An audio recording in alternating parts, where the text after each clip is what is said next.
Peace, peace, peace. Welcome to another broadcast of In the Circle Ministries. And I'm your host, Recalibrating. Um, Thank you for coming out and joining another broadcast. What I'm going to do here now is try to show you guys my video, my introduction before we get on into today's today's broadcast. So give me 1 second.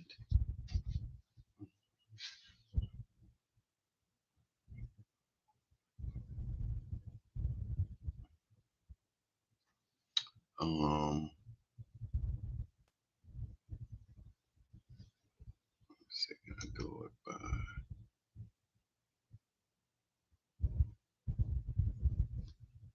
I'm trying to do the entire screen, and if it let me share the entire screen this way, I'm gonna share the video, and then hopefully it will show you can see the entire screen. If not, I won't know till the live stream is over with. So if you come on and if you're already on the video, um, you can let me know if you was able to see the introduction or see the video when I did the whole screen share. Still working on this stuff.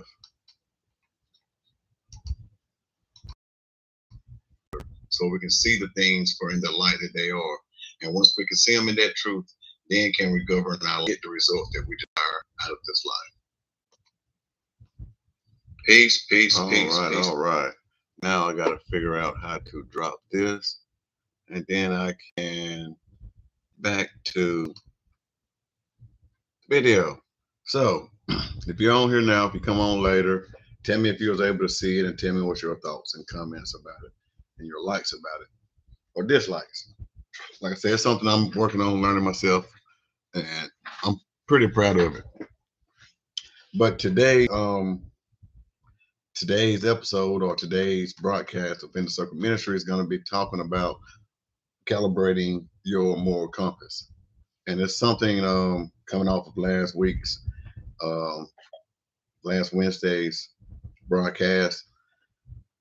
So dealing with me is the best way I know how to do it, and I guess I tell you how I was off of my moral compass and how I see or view the moral compass in these areas, and how I did to come to the place that I'm at now.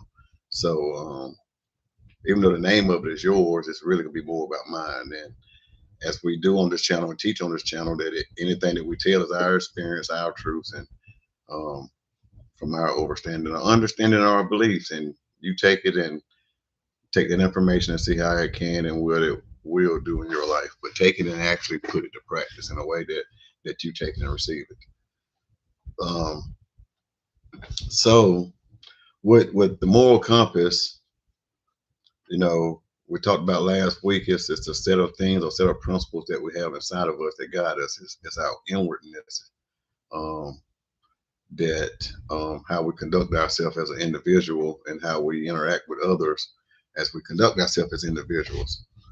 And a lot of times in life, um, most people don't or may not recognize it or call it the moral compass whenever they are not at a place in their life where they feel like they need to get it right, or they feel like they're a sinner, or they begin to learn about Christianity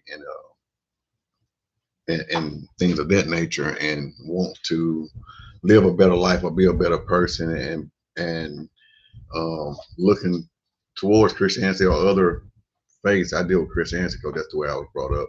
But dealing with other faiths or whatever to help them feel better about themselves so that they can move forward in life and encompass themselves through life in between here or the afterlife, or while they are here, that guarantees them a certain afterlife. Um, so for, like I was saying, for me and myself, my personal experiences is I was raised with a Christian background, given moral compass, but I was also entered into this world with a moral compass, and the way that I conducted myself and handled myself as long as I can remember as an individual. I've always been an inquisitive kid, inquisitive person, wanted to know a lot. I've always been helpful. That's one of the things I've always wanted to do, is to be able to help and assist no matter what it was. Um, like with most kids or whatever, but like I said, these are the things I recognize in myself. And I always wanted to know the why, not like just asking why. Like I said, like most kids, they want to understand the why of it, so as I can make sure that I'm doing it right, or that I'm helping correctly. But anyway, I've always liked it. People always liked it. Other people never did really like confrontation or things like that, or um, really not having a friend. Didn't know too much about enemies because all I wanted to do, all I knew was love and spread love, and love should be spread and shared and felt. Same, some of the same things that I walk by today, why I'm able to uh, walk up to strangers or be able to be around people and get myself involved with people I never met before and have good interactions with them. But anyway, a lot of the times, like I say, dealing with the moral compass, a lot of times it's dealing with what we'll say that's out here in the public, or what's commonly known. Um, once you get your faith right, then you get a moral compass on how to live with your brothers and sisters inside of Christianity. On top of that, it's something else I was taught, and how to forgive, and also to be able to love whenever I did come into confrontation and come across enemies, and how to love that enemy and to pray for them whenever they despitefully use you and things of that nature. So those things wasn't hard for me to do, but I've always had in my mind the question more so of why did they do it? Why did they treat me like that when that's not anything I displayed? Or those wasn't reasonable action for any action that I've caused, or any action that I've done. Those wasn't right reactions. I felt but learning a lot of my upbringing and my Christianity. Like I say, I was brought up in a sense knee high from kindergarten all the way up. But well, the moral compass with inside the Christianity, the things that um, I talk about now is what led me up to understanding that me personally, my moral compass was off because they wasn't together in a sense. And the same reasons that I even preach and teach about the keys of unlocking the Bible, I do a bunch of things about bringing up under the microscope on this channel. It's my experiences of what I've understood and what I've understood and what I've come to know for truth. But growing up with those things, and when they didn't line up with certain things, it didn't add up, and it didn't go well. But with the belief and the faith that I had, the fear of going to hell was one of the biggest things, and the fear of um, the fear of dying, another thing, and the fear of the punishment and the wrath of God was the things that was guiding my moral compass at the time. Once I got inside of Christianity, because I self-identified myself with the Christianity and this teaching, when actually these things that I was self-identified that I had already had or was in me, that I talked about earlier about me being loving and a good kid and all these other things. Um, is that that's where I self-identified it, and I took all those teachings and those learnings that I got there and used it for a rule of truth and a rule of a measure throughout everything in the world and everything out throughout my life, throughout all relationships that I had, because it was my key point of thought. My moral compass was my faith, was my spiritual belief at that time. So if it didn't match up with or couldn't be proven to, or um, if it didn't mess with the Bible or its teachings, or our understanding of it, then it wasn't right.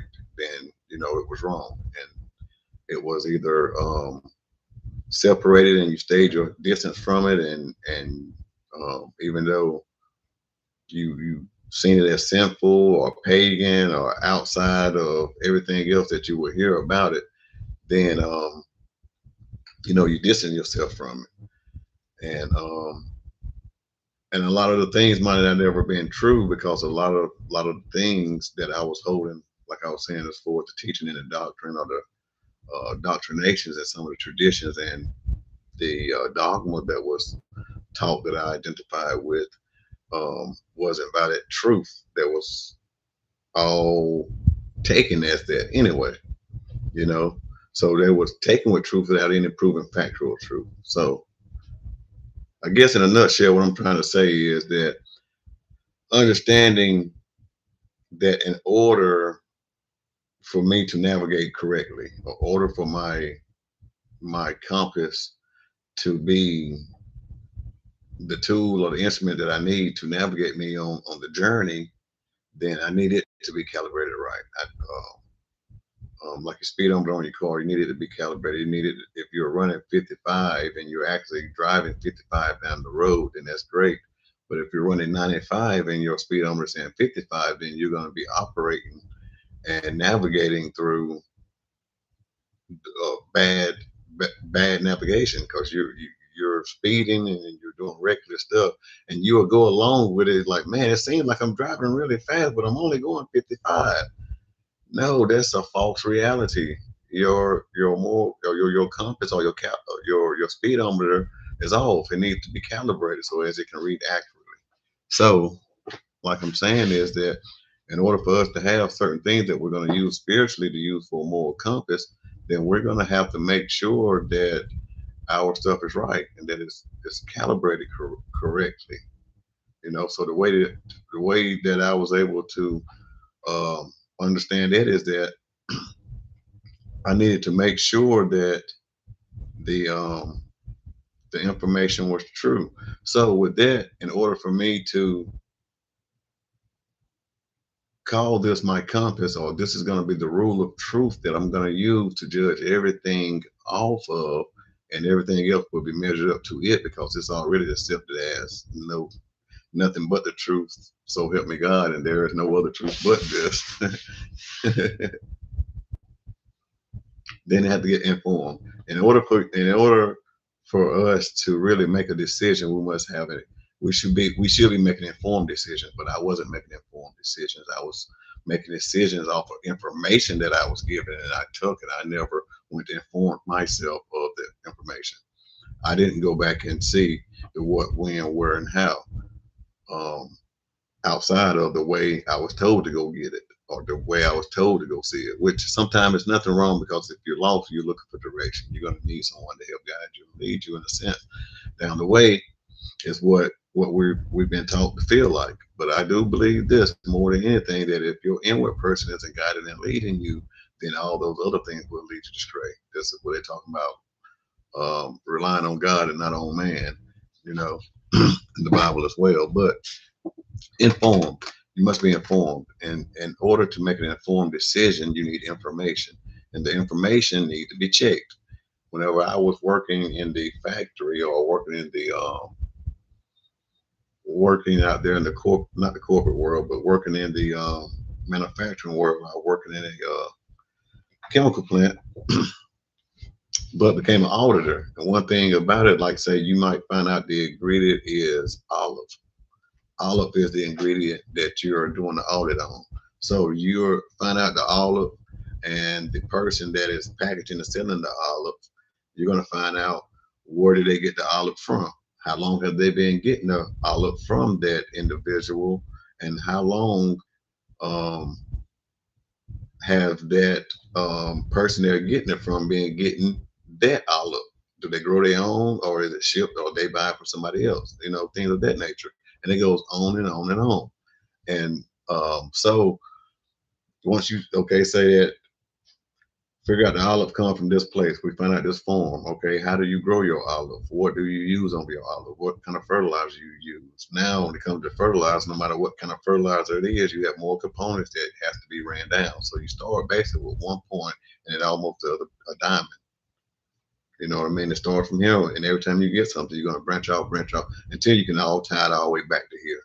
And that's doing your full audit, and that's being well informed. A lot of times, the way that I got it, and the way that I see that the world does it, and the way it's been portrayed in the world, is that people are taking a triangle and are not getting all the brackets. Because if you go through the brackets, then you're going to find out a bunch of problems and a bunch of things that's not right, that doesn't add up, and it doesn't seem like there's no way you still can make this triangle because you got all these disconnections in between here, if you follow me. So we take things because we got them from our upbringing and our people that we believe and trust in that way. Also, with incidents and things that have happened that we've associated with with from where I'm saying for God, or things that have happened that you've prayed for, and things that have happened that you associate with God.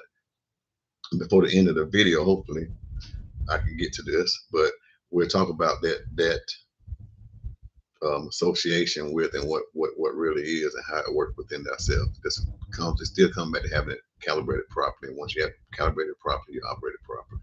But a lot of things that we have, we associated with God. Like I said, I self-identified certain things with my Christian faith and belief, and everything else had to be put into this bubble, no matter what it was. If it was supernatural, out of the ordinary, in the ordinary, it had to be put back inside of this bubble. When to be honest, 90% of it should have stayed outside of the bubble, and it never can fit inside the bubble. The only way it was inside the bubble that I carried the lie inside with me, and it was made truth through my through the information that I had. I made it truth because that was my rule of measure that I was using, and it had to make sense. So having that form of information, then you find out who, what, when, where, and how. You do your audit on the information. You do more than just, okay, well, this is the creation of man. This is the beginning of mankind. This is man fall with God. This is God repenting that he made man. And this is all the wicked and evil things that happen in between God creating man and all the things that man done since the beginning of it. And God's destruction of man, and then God promises to replenish the earth through man and all these other things. So we go through to find out more so than just the story. From when it leaves there and it goes to Moses, and then it goes to um, it goes to Noah, then it goes to Moses, and then to Joshua, and then you have your prophets, and you have your kings in between. Then you have your minor and your major prophets. You have your kings and your chronicles. You have your songs. You have your proverbs. You have the chronicles and all these other things, and then um, you have the uh, New Testament that starts with Christ and the Messiah and all the other things. Like I said, I'm trying not to get not too detailed into a bunch of things, but the whole storyline that we have of God, creation of man, humanity, his fall, God's grace, God's love, God's son, and then hell and redemption. I mean, hell and revelations, and hell and heaven. To do the research to say, okay, when we run in Genesis and we equate Genesis with Genesis, and we repeat it as the Bible says in the book of Genesis, um, then we go back to say, okay, then the author is supposed to be Moses. Moses is supposed to be the author of this right here. And if you do a little bit more research into your authors, and you see that they said that it was told orally before Moses got it. And if you do more digging and researches, you'll see that there's an ostracis and the couple more Sumerian tablets. There's a couple more other different Mayans and China and different other places that talks about the flood and all these other things and creation. So there's other things out there that is either around the same date, younger or older, or predates the Bible and the scripture of Genesis. And then you find out later on, if you do more digging, that Genesis 1 was written after Genesis 2 by the priestlyhood, those guys that had all the scriptures, those that we know about and those that we don't know about from the Apocrypha unknown. And so their scriptures were decided and written in, and rewriting it to make it fit more of their perspective, views, and opinion. So it's already done left the so-called Word of God being an unchangeable word that that has no man imprint on it, when all of it comes from man, no matter what creation story it is, from Genesis, from the Numeralist to whatever it may be. Whatever those are, they're still written down by so-called men. But many of us won't take that journey and that trip into digging that deep, or even start the audit, because we've already took a rule of thumb or a rule of measure and said this is what everything else must line up to. And if it doesn't measure up to this, then it's not right. So in a sense, we've taken that key cornerstone, what they talk about in the Bible, which is Christ, and everything else was set up upon to build on and attach to. It doesn't measure up. So, um, like I say, and then you have the Book of Enoch, as I also did on the keys of unlocking the Bible. In the Book of Enoch and the different stories, as we talked about on here, it's older than the Bible. So you have things to decide and to look at now. Which one do you take for truth? Or do you continuously try to jam the Book of Enoch into the Bible as the word of truth? And a lot of the Book of Enoch fall off, when actually the truth is the Book of Enoch was written first, and a lot of these other things was written afterwards. So which one needs to be shoved back into one? Should you take everything from the Bible and take it back into the Book of Enoch, and take the Book of Enoch for the truth? Yes and no. You take and find the truth wherever you can find the truth at, and leave off that and all the other stuff. You don't have to have it as a rule of measure. That's what I have come to find out into calibrating my moral compass. So those are some of the steps in the journeys that brought me to knowing that my moral compass was off, and how to find myself, that I was missing myself. Um, Through life, I tried to be my mama's son. I tried to be the boyfriend to the girlfriend, or the kids' moms to whoever, or to being the brother I'm supposed to be to my sisters and my brother, live in eternity. Um, my mama, my granddaddy, my father, my uncles, my nieces, you know what I mean? I've always have been that type of person that I am still now. Um, but I get to be me in the process, without having to be who I thought I was supposed to be, or what I believed I had became to be. So, um, one thing that I am eternally grateful for is I never did, even with my compass on, if I went down the wrong road, I still had to go to the end of it. I still had to take the journey. I still had to learn. And there's a lot of things that I see now that was necessary for me to go down and to see and to understand for me, because I've always searched for the truth. The truth took me beyond what I wanted to call truth. It took me beyond and to itself. It brought me to itself. And so those are some of the first steps you have to figure out. What are you using for your rule of thumb? What are you using for your measure, or your rule of measure, that you're trying to measure everything up to? Have you calibrated it? Have you searched it? Have you did an audited on it to make sure that it is actually what it is, and that it is truth? Um, hey, Sister Corinne, glad to see you here. She's always consistent. Um, Happy Wednesday to you.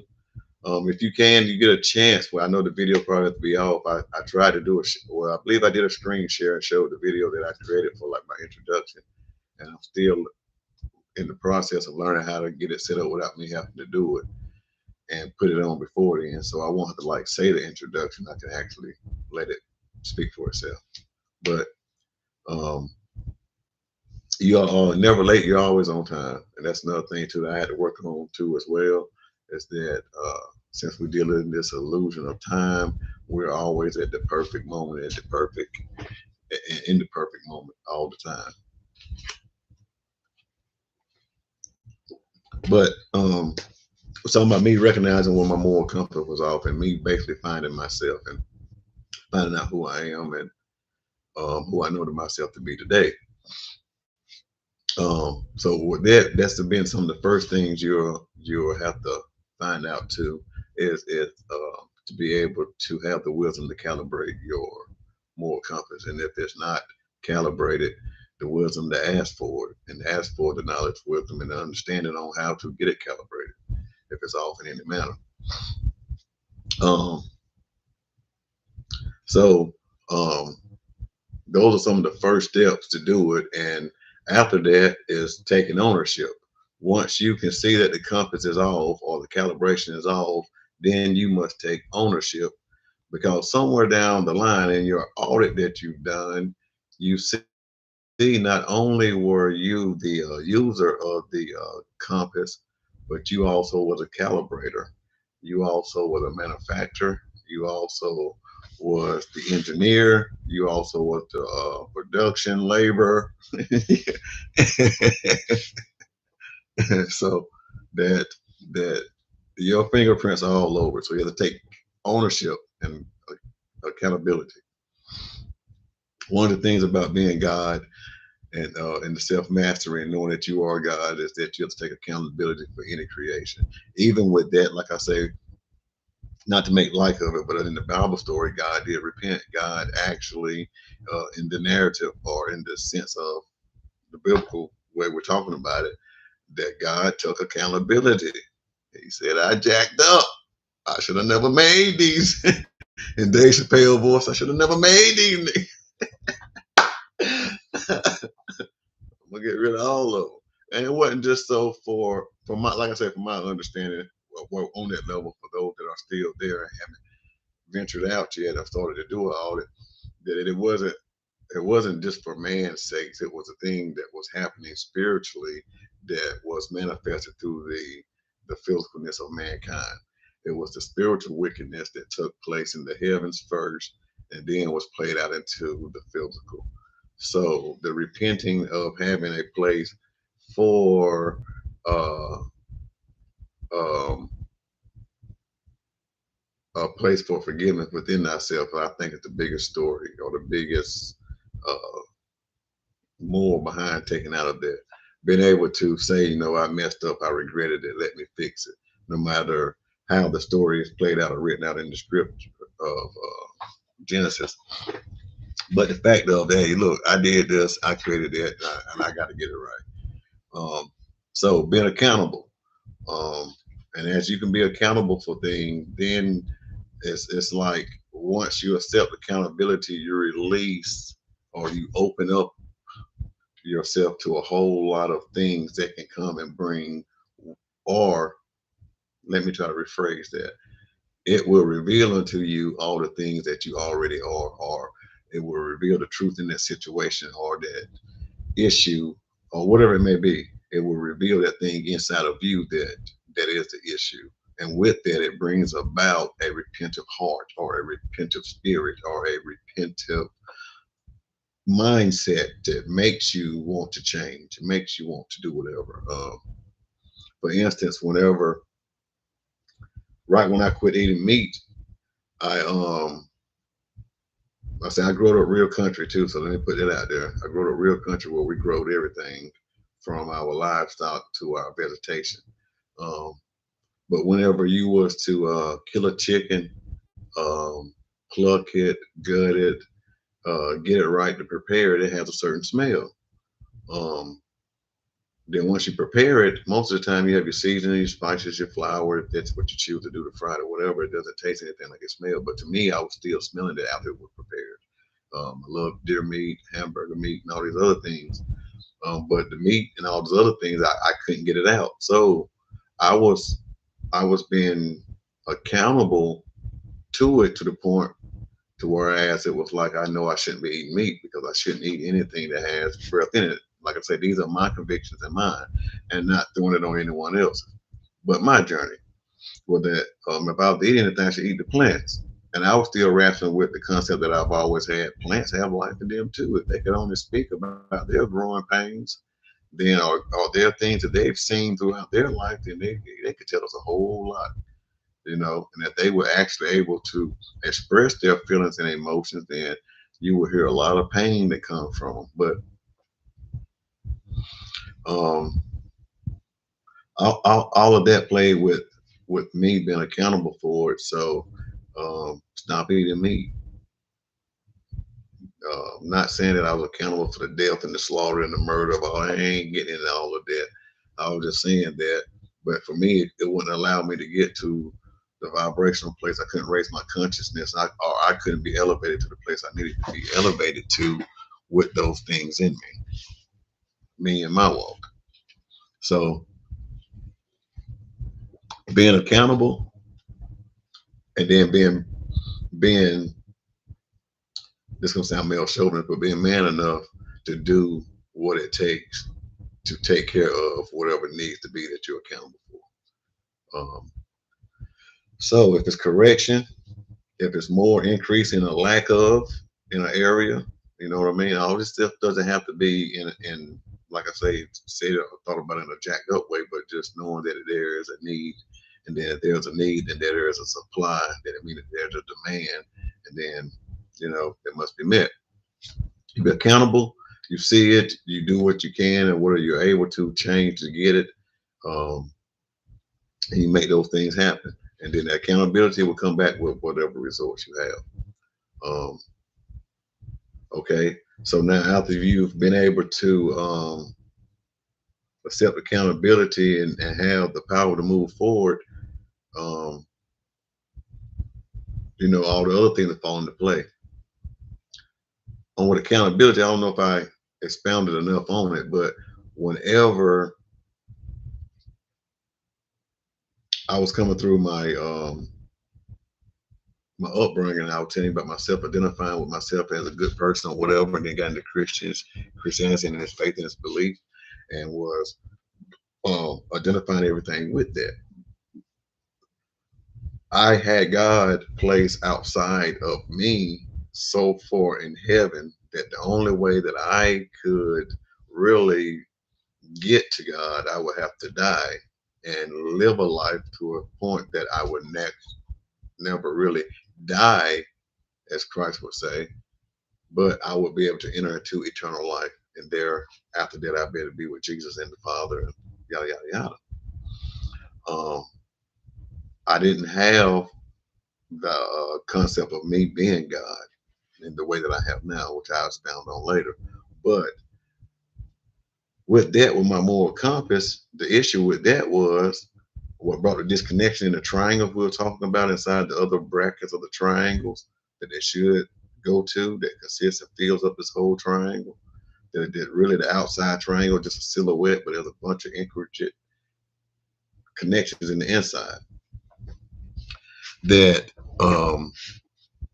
I didn't have to take accountability because it was all placed on God, the entity outside of myself in heaven that I had to reach when I died. But I was accessible to him through Jesus, through prayer and begging and pleading that he would move on my favor. Or just because I always had the gift of a prophet, I felt like I was entitled and I knew that I was privileged. Outside of that, having dreams, visions, and being able to hear people's thoughts and do all these other things were things that those are not mine. That is just part of my spiritual nature. But it was still associated with the God outside of me, out of me.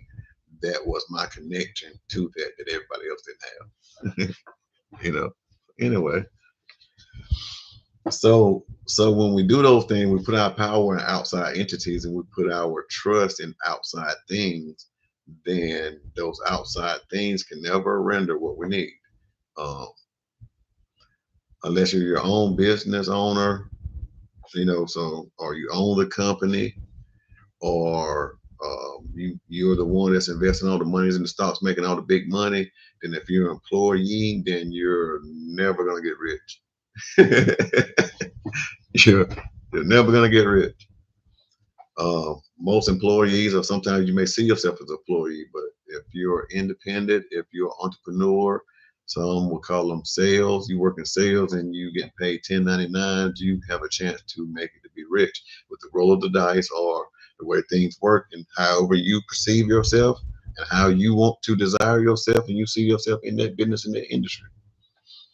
You can go and sell and become a millionaire. There's millions that's done it through that way, but they have not. I have not ever heard of someone becoming rich, being an employee.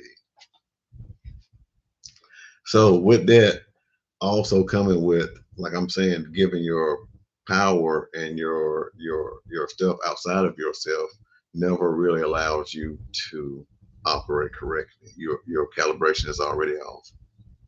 When we talked about being, you're actually doing 95 miles per hour, but your speedometer says 55.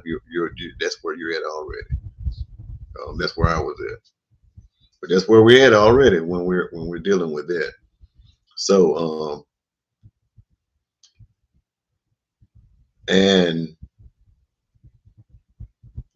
not ever been able to question God, see myself equal to God, always see myself as a sinner, always see myself as a no good, dirty rag, somebody that's always going to need to be saved from grace, even though I was given forgiveness through the blood of the Lamb, and I was brought into the body of Christ and brought into the family of God.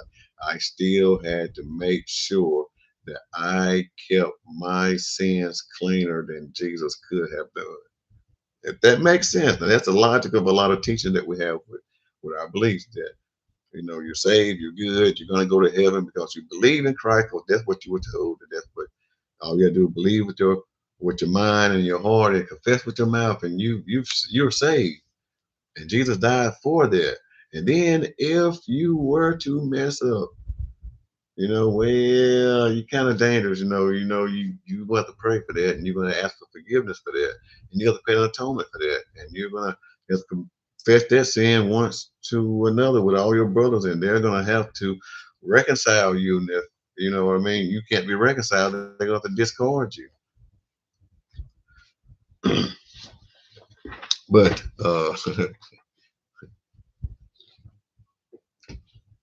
I'm enjoying myself. I hope you can tell too. So um, that's where my power and energy was given to, and that wasn't allowing me to work in my full self. It never brought me to my full potential, as we talked about in my other videos. The proper environment for growth.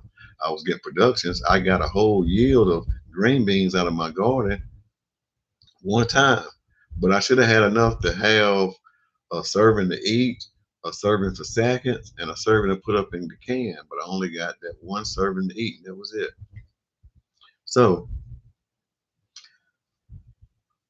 recognizing where you give your everything, because you're taught to give your mind, heart, body, and soul over to God. And the thing I'm talking about, God, and here too, I'm show you how to bring it back within yourself and how I got it back inside of myself and make sure that I keep my mind, heart, body, and soul all focused in on God. um, but um, once once I was able to quit putting my energy out there and putting it into a place that never really did bring about the promise that it promised. It wasn't doing what I read and not what I was taught and what I was told that this is how it works. And so with that thought process, with that perspective, and with my rule of measure is whenever I went into the word, that's the way I seen it. Even though my spirit taught me different and showed me different, these are the things really that I say that found my moral compass off. Okay, so me being honest, this is where I had conflict there. And once I grow more into it and came into the ministry as the way that I know to, growing up and what I was accustomed to, I still found myself in contradiction to everything that I was brought up and believed into, because I seen things on the spiritual nature. I seen things on a wider broad. And there's a lot of things that I seen that just didn't coexist with it. You know what I mean? So that would lead me on digging in the truth and doing the audit on other things, so as I can make sure my moral compass is straight. So with all of everything I've been saying and been talking about, for me, like I say, for those that may be in the Christian walk or maybe in any other walk, you may take this information inside yourself and then be able to decipher what or how it needs to be for you to apply it, or it would apply itself in your life. But taking God out of the place of all the eternal and keeping that border in between us to where I only had to get there when I died, and to be able to recognize some of the things I've been able to have my eyes open to, some of the actual things that were said by Christ, where there was no separation between us. We are one. We are the same. You know, there is no separation. Me and the Father are one, meaning that God or that consciousness is one. We all are a part of that same consciousness wave living in a physical body, but we are consciousness beings. These physical bodies are physical bodies. They return back to where they are. And, you know, even those that come behind can go to the graveyard or they can dig up the earth. There's evidence of life, of the trees, of the grass, of we have bones, some call them fossils, but there's no evidence of the spirit here. Once you're gone, there's no evidence of your spirit here. That part is what we're a part of. That is where we come from. That is what we are. We are all eternal. I am all eternal. So first, being able to recognize that I was God and I was accountable for all the actions, for what I would say for these purposes, good or bad, the things I like or dislike in my life, and being able to go back over my whole life and see that if anything that was jacked up or displeased or I didn't like or any situation that I got myself in, whether I would deem it good or bad, I did it, and that if there's any other outcome about it, um, I created it, and what to do afterwards and now and going forward is that I operate from that position. Like I say, I'm not going to try to get too much into the biblical teaching. I'll say that for other broadcasts on keys and unlocking the Bible. And if I do a live stream with it, we may get deeper into the scriptures and the other literatures and to show some of the things I'm talking about is doing the audit. Because some people say bring my receipts and show you where the differences. Because there's a lot, as I said before, that'll hinder us from actually navigating right is because we've already given it to something else or to a belief or a thought or a perspective. One of the biggest things that I had is I was sharing with my uncle, not going to call no names or nothing like that, but a real good uncle of mine, was that you know, once you take something for truth, then everything else becomes a lie, and you shut everything else off. Um, I believed in what I was wholeheartedly in what I was believing in, just like the story of Saul before he turned into Paul. Believed everything I was doing was correctly, that I was right in it, there was no wrong in it, and that you know that was the way I perceived it. So the problem with that is then you have a closed mind, then you're not able to see it. You can't even start an audit.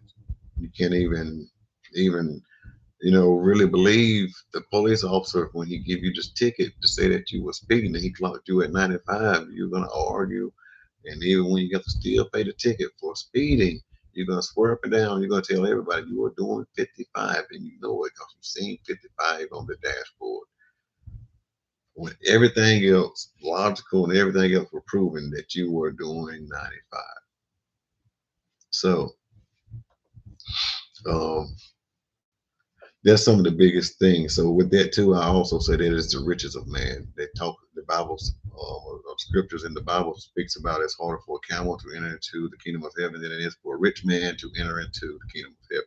It's easier for a camel to go through the needle of the eye of the needle than it is for a rich man to enter into the kingdom of heaven. The rich man's his thoughts, his beliefs, and your rule of measure.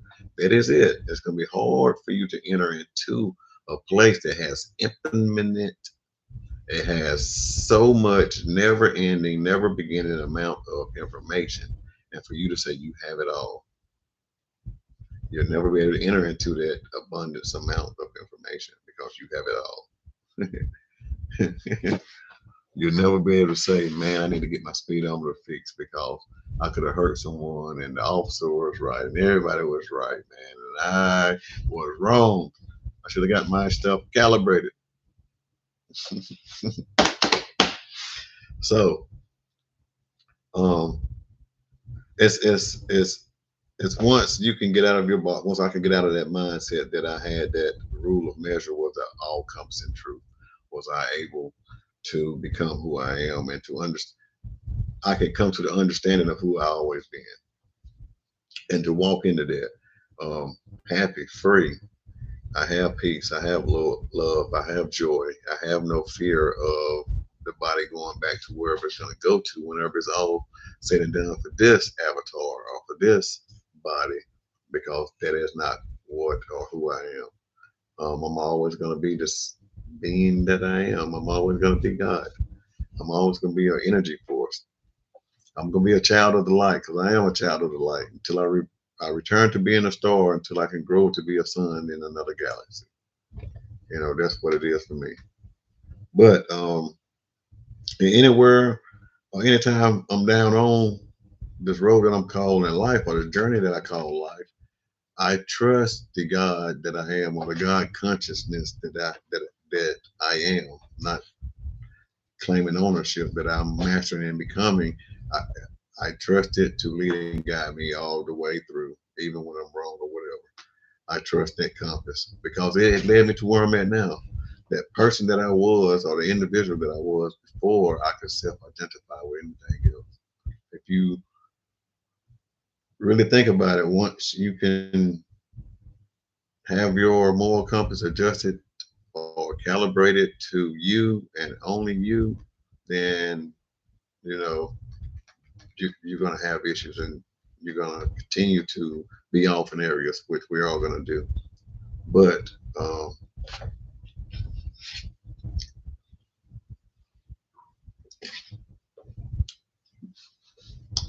I believe it's more powerful for me to be in the place of God now or have the concept of God. And as we be able to do more broadcasts and you go back and look at my other videos, we get deeper into of me being God and the explanation of God and being God and from that position, all the other things that come with it for me and mine. And from that compass, I can go because that compass has never steered me wrong. It's always been right. It was always for me. It's always been that one that would say, "Okay, ask the preacher this, or ask your dad this, or ask your mom this, or why is this, or why is that?" It was, outside of what I was self-identifying with. I was told to shut that off because that was of the devil. You couldn't question God. You don't need to know these things. And these things are above your ways. His thoughts is above your thoughts. His ways are above your ways. So you're focusing on the wrong thing. You just continue to pray for mercy. Uh, Hogwash. Nevertheless,